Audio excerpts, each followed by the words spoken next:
Harus diakui, pencapresan Anies yang dilakukan Nasdem itu tergesa-gesa. Awalnya, Nasdem memang memperoleh dampak elektoral. Suaranya yang sempat turun kembali naik saat Anies melakukan safari. Tapi kemudian, kader Nasdem banyak yang mundur. Pengunduran diri kader Nasdem ini sedikit banyak akan berdampak pada perolehan suara partai pada pemilu nanti. Terbaru, kader Nasdem yang baru saja mundur adalah Wali Kota Makassar, Dani Pomanto. Pencapresan Anies menjadi alasan kader Nasdem itu mengundurkan diri. Meskipun ada beberapa alasan lain yang membuatnya mengambil sikap demikian. Katanya sih alasan keluarga. Tapi alasan yang kedua ini tidak masuk akal. Dani ini juga pembina relawan pro-Jokowi Sulsel. Sampai saat ini dia belum menyebutkan dukungannya kemana, meskipun Projo Sulsel sudah menyatakan dukungannya pada Prabowo. Apalagi konon pada Pilkada 2020, Dani itu mendapat dukungan Gerindra. Tapi siapapun yang nanti dipilih Dani, yang jelas pintu untuk memilih Anies sudah tertutup. Tidak hanya Dani, tapi anak dan istrinya juga ikut mengundurkan diri dari caleg Nasdem. Hal ini menunjukkan keputusan Dani itu bukan hanya perkara pribadi, tapi sesuatu yang memang berkaitan dengan masa depan politiknya. Menurut Wakil Ketua Umum DPP Nasdem Ahmad Ali, Dani mundur karena ingin mencalonkan diri jadi gubernur. Pernyataan ini logis karena karir politik Dani akan cemerlang jika dia mengambil momentum sesuai kehendak masyarakat di sekitarnya.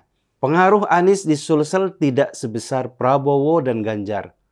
Maka masuk akal jika kemudian Dani bertaruh pada suara yang lebih besar jika ingin maju sebagai gubernur.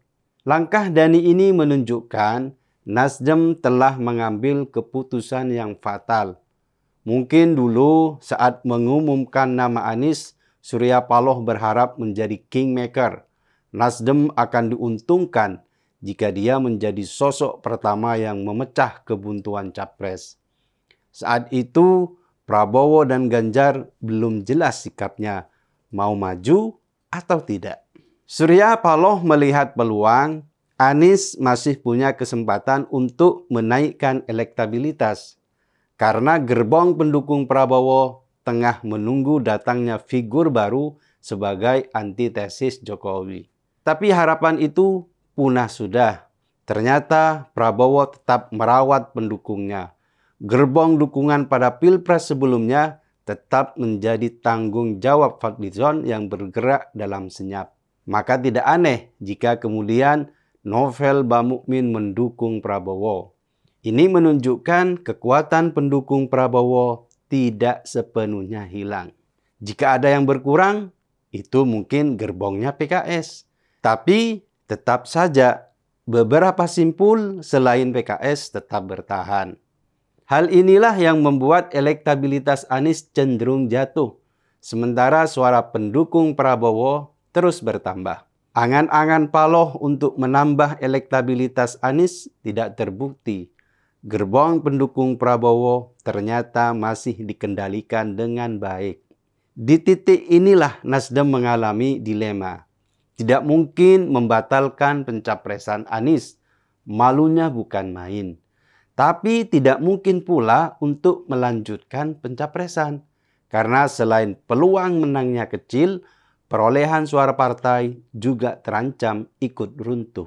Satu-satunya harapan Nasdem barangkali adalah koalisi perubahan tidak jadi terbentuk.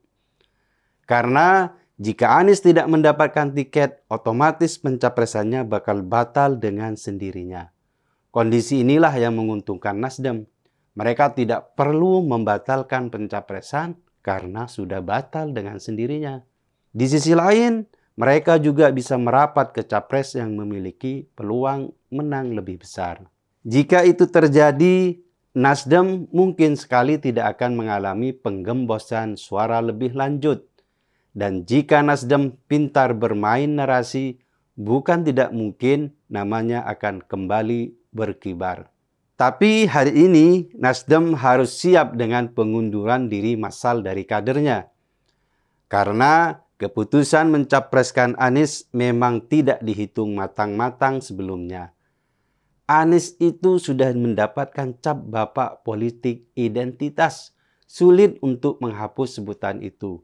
Apalagi hanya dengan bersilat lidah saja. Kelompok nasionalis pasti akan menarik diri dan bersikap waspada. Sementara kelompok radikal akan mendekat dan makin mesra. Sayangnya jumlah mereka tidak seberapa. Hidup ini memang soal pilihan. Tapi pilihan Nasdem sangat besar dampak negatifnya. Mungkin jadi kesalahan terbesar Nasdem.